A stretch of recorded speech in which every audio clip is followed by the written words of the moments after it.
अध्यात्म विश्व विज्ञान यूट्यूब चैनल पर हम अपने सभी प्रेमी पाठक मित्र अध्यात्म विज्ञानी गुरुजन आचार्य जनों का हार्दिक स्वागत समादर करते हैं। मित्रों, अखिल भारतीय केंद्रीय अध्यात्म विज्ञान शाला मानधाता ओंकार जी के संचालक सिद्धाचार्य डॉक्टर जीवनानंद जी चैतन्य यह दिनांक 5 मई से 16 मई 1980 तक दिव्य चक्षु सिद्धांत प्रचार के लिए पुणे महाराष्ट्र में आए हुए थे, जहां उन्होंने 17 क्वींस गार्डन, गीता धर्म मंडल, नारद मंदिर, गीता भवन, साधु वासवानी मिशन इत्यादि स्थानों पर जाहिर उपदेश के कार्यक्रम किए।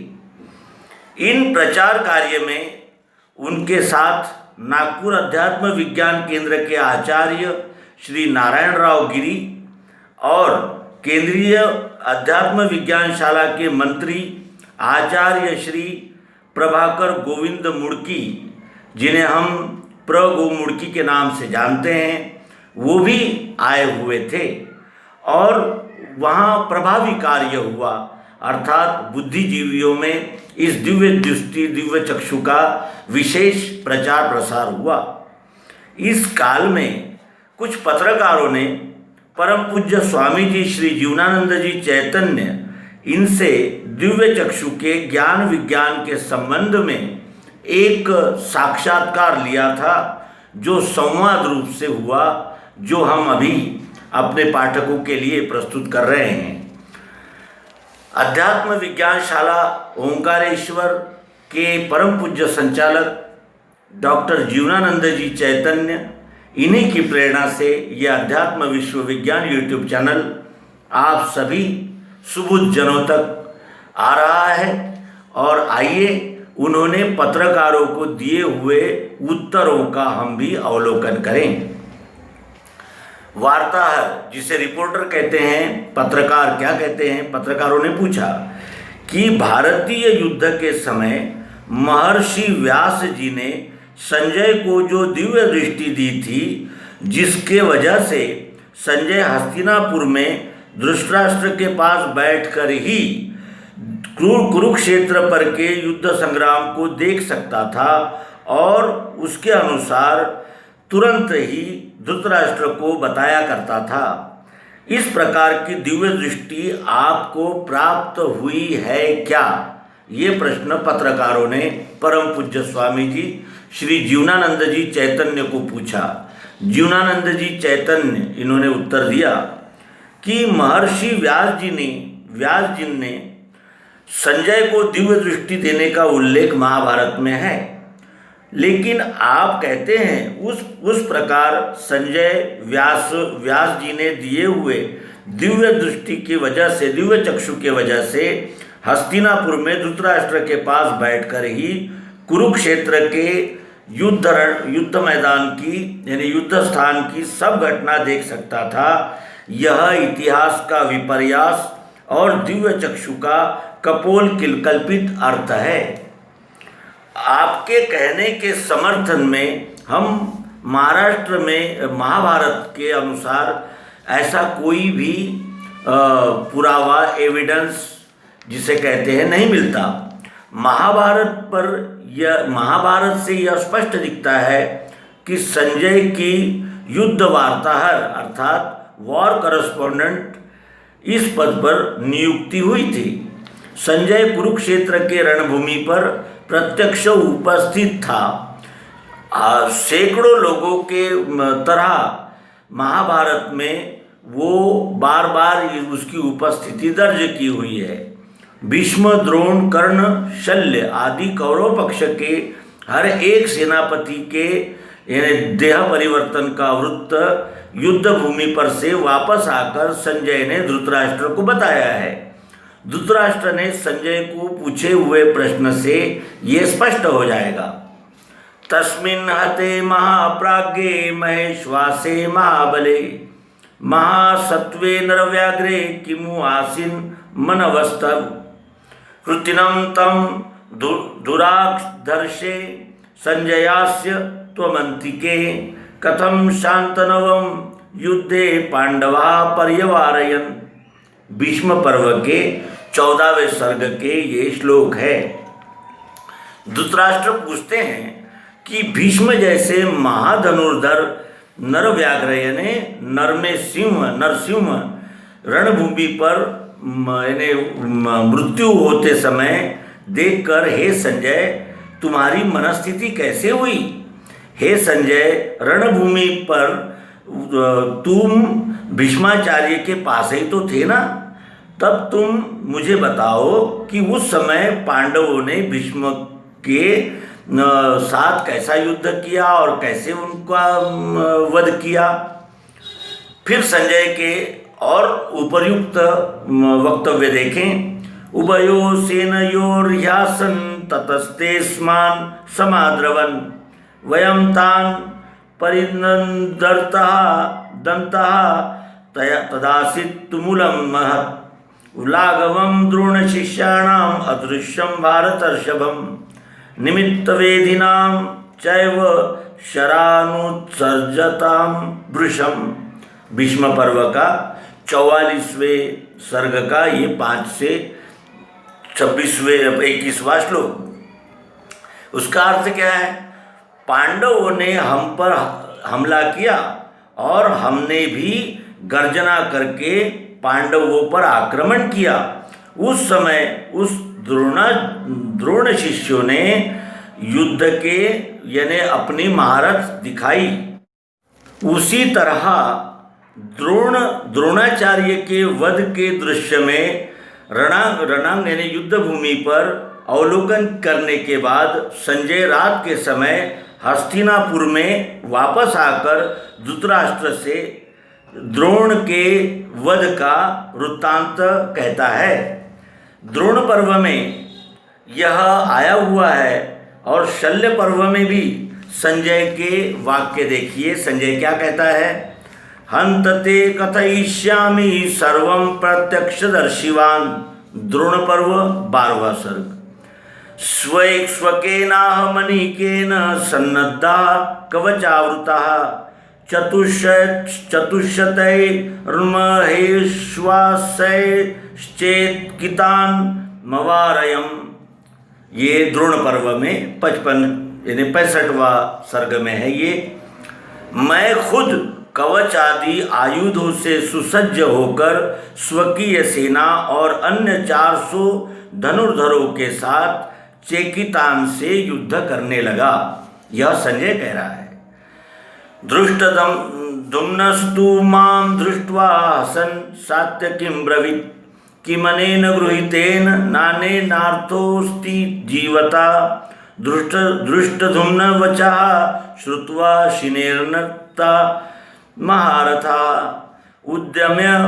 उद्यम्य निशितं खड्गं हन्तमामुद्य तस्तदा तमागम्य महाप्राज्ञः कृष्णद्वैपायनो ब्रवीत् मुच्यतां संजयो जीवन न हन्तव्यः कथंचन।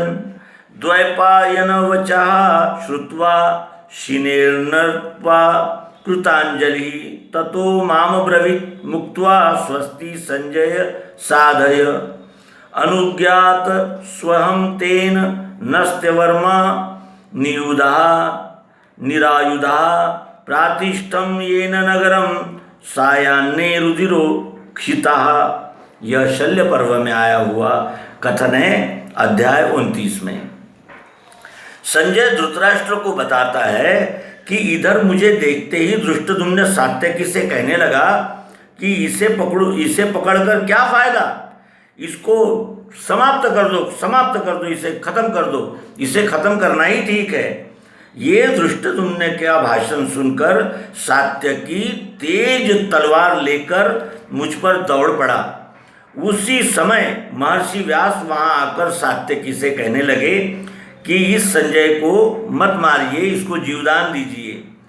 ये व्यास वचन सुनकर सात्यकी ने श्री गुरुदेव व्यास को प्रणाम किया। वो मेरी तरफ मुड़कर कहा, जा संजय, तेरा कल्याण हो, तेरा भला हो।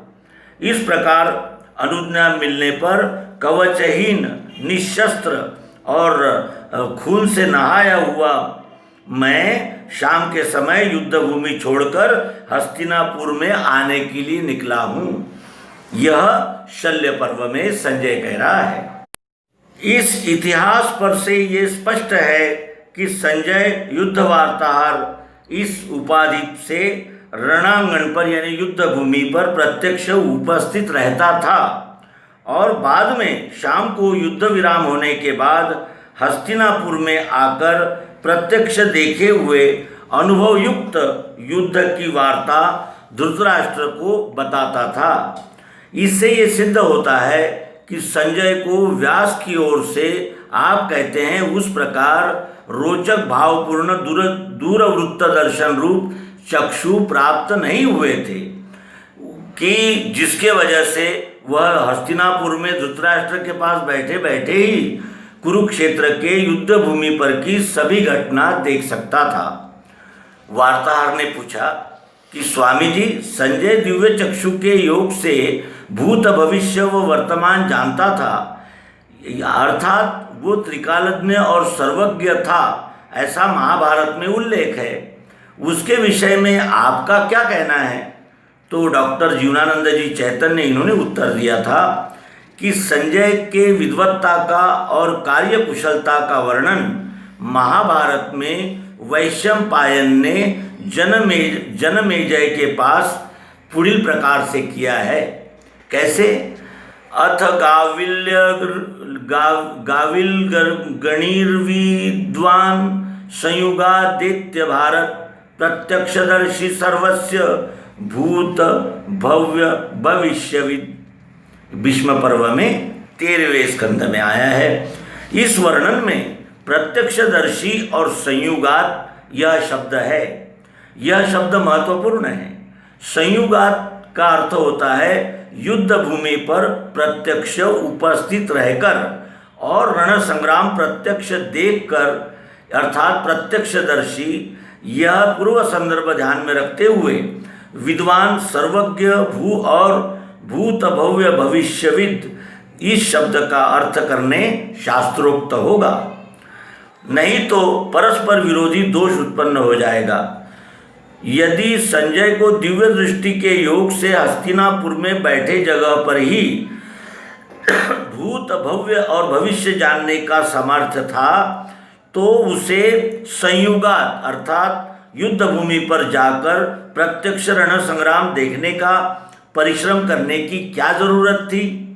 और इस बेकार के परिश्रम करने वाले को विद्वान और सर्वज्ञ ही कौन कहेगा? विज्ञान दृष्टि से त्रिकालज्ञ अथवा सर्वज्ञ, इसका अर्थ भूत भविष्य वर्तमान में की सब घटना जानने वाला ऐसा नहीं होता। समय के भी दो प्रकार है, एक समयवाचक काल व दूसरा प्रकृतिवाचक काल। दिव्य चक्षुवान पुरुष त्रिकालज्ञ रहता है, इसका अर्थ वो केवल काल अर्थात क्षर विराट की तमोगुणात्मक गति, महाकाल अर्थात अक्षर की रजोगुणात्मक गति और अतिकाल अर्थात पुरुषोत्तम की सत्वगुणात्मक गति, इन तीनों गतियों के साक्षित्व में स्थित रहता है। इस साक्षित्व की वजह से विश्व के पीछे की स्थिति और आगे होने वाली अवस्था ध्यान में आती है, अर्थात विश्व में के अर्थात समष्टि में के धर्म लक्षण और स्थिति इनका ज्ञान होता है। उससे व्यष्टि चरित्र संबंध में बताते आना अशक्य है। कैकेयी कल क्या करने वाली है, यह वशिष्ठ जी को समझ में नहीं आया। यादवों का कल यानी समापन होगा, संहार होगा और मैं भी देह त्याग दूंगा, यह कृष्ण को पहले नहीं समझ में आया। रावण सीता को कब ले जाएगा, कहाँ रखेगा और कहाँ रखा है, ये राम को भी नहीं समझा। इस प्रकार की अनेक उदाहरण, अनेक प्रसंग इस संबंध में दे सकते हैं। अखंड क्षरगति में पिछला और अगला बता सकना यह शक्य नहीं है। यह कृष्ण स्वयं ही बता रहे हैं। अव्यक्तादीनि भूतानि व्यक्तमध्यानि भारत, अव्यक्त निधनानैव तत्र का परिदेवना। यह गीता के दूसरे अध्याय का 8वां श्लोक उद्धृत करते हुए श्री स्वामी जी कहने लगे कि व्यक्त दशा बता सकते हैं, अव्यक्त दशा बताना असंभव है। व्यक्त दशा में वस्तु का स्वभाव धर्म और लक्षण देखकर उस वस्तु के पीछे का स्वरूप और आगे होने वाली सर्वसाधारण स्थिति बताई जा सकती है। दिव्य चक्षु योग का हेतु क्षराक्षर जन्य संयोग जन्य स्थिति प्राप्त करके देने का है, भूत भविष्य कथन करने का नहीं है। महर्षि पतंजलि ने भी योग बल से अर्थात ध्यान धारणा समाधि इनके संयम से व्यष्टि चरित्र के भूत भविष्य बताने की शक्यता नहीं बताई थी। उस योग से अखंड मंडलाकार प्रकृति चरित्र में के दृश्य दिख सकते हैं। इस अर्थात दुनिया की उत्पत्ति स्थिति और लय कैसा होता है यह समझ सकता है, लेकिन उसके वजह से उसमें के घटना का भविष्य नहीं जान सकते, क्योंकि प्रकृति चक्र के उत्पत्ति स्थिति व लय का दृश्य दिखना अर्थात भविष्य समझना नहीं हो सकता। वार्ताहर ने पूछा कि श्री कृष्ण जी ने अर्जुन को दिव्य दृष्टि के द्वारा अपना विश्वरूप दिखाया, वही विश्वरूप आप हमको भी दिव्य दृष्टि देकर बता सकते हैं क्या? तो स्वामी जी ने उत्तर दिया कि हाँ अवश्य, वही तो हमारे विज्ञानशाला का प्रमुख कार्य है। लेकिन यहाँ दिव्य चक्षु के द्वारा विश्वरूप परमात्मा का प्रत्यक्ष यथार्थ दर्शन होता है। काल्पनिक रोचक भयानक सांप्रदायिक और भ्रमग्रसित चमत्कार पूर्ण दर्शन अर्थात प्रत्यक्ष यथार्थ दर्शन नहीं है, ये पहले ही बता देना जरूरी है। दिव्य चक्षु योग सिद्धि परमात्मा दर्शन इत्यादि के विषय में आपने सुनी हुई पढ़ी हुई और मानी हुई बातों को थोड़ा समय के लिए बाजू में रखकर पूर्वग्रह दूषित वृत्ति का त्याग करके और अहंकार रहित सात्विक श्रद्धा धारण करके मैं बताने वाला हूँ वो दिव्य चक्षु का प्रयोग विश्वरूप दर्शन एकाग्र चित्त से ग्रहण करने पर आपके अंतःकरण में दिव्य दृष्टि प्रकाशित होगी, इसमें कोई भी संदेह नहीं है। प्रथम परमेश्वर का यथार्थ स्वरूप बताने वाले कुछ वेद उपनिषद और भगवत गीता में के मंत्र हम बताएंगे, जिससे आपको इस दिव्य दृष्टि दिव्य चक्षु का यथार्थ यानी आकलन हो जाएगा, जिसके अनंतर परम पूज्य डॉक्टर जीवनानंद जी चैतन्य इन्होंने वहाँ उपदेश किया, उपदेश रखा पत्रकारों के सामने, और उस उपदेश से उन पत्रकारों को भी दिव्य दृष्टि दिव्य चक्षु क्या है, किस तरह उस दिव्य चक्षु दिव्य दृष्टि से इस विश्वरूप परमात्मा का प्रत्यक्ष यथार्थ परिचय प्राप्त होता है, ये ध्यान में आया। मित्रों, हम इस इंटरव्यू को भेंट वार्ता को क्रमशः आपके सम्मुख प्रस्तुत करेंगे। आपसे आग्रह है कि इसमें का मर्म ध्यान में लाकर हम भी अज्ञान और संदेह से मुक्त होकर उस विश्वरूप परमात्मा में ही लय को प्राप्त करेंगे। ये आस्तिक्यवान जनों की पुकार पुनश्च उद्घोषित करते हुए इस अंक का समापन करेंगे, और अगले अंक में हम परम पूज्य डॉक्टर जीवनानंद जी चैतन्य इन्होंने पत्रकारों के समक्ष प्रस्तुत की हुई दिव्य दृष्टि का साक्षात प्रत्यक्ष प्रयोग प्रस्तुत करेंगे। धन्यवाद। नर्मदे हर। सद्गुरु भगवान की जय।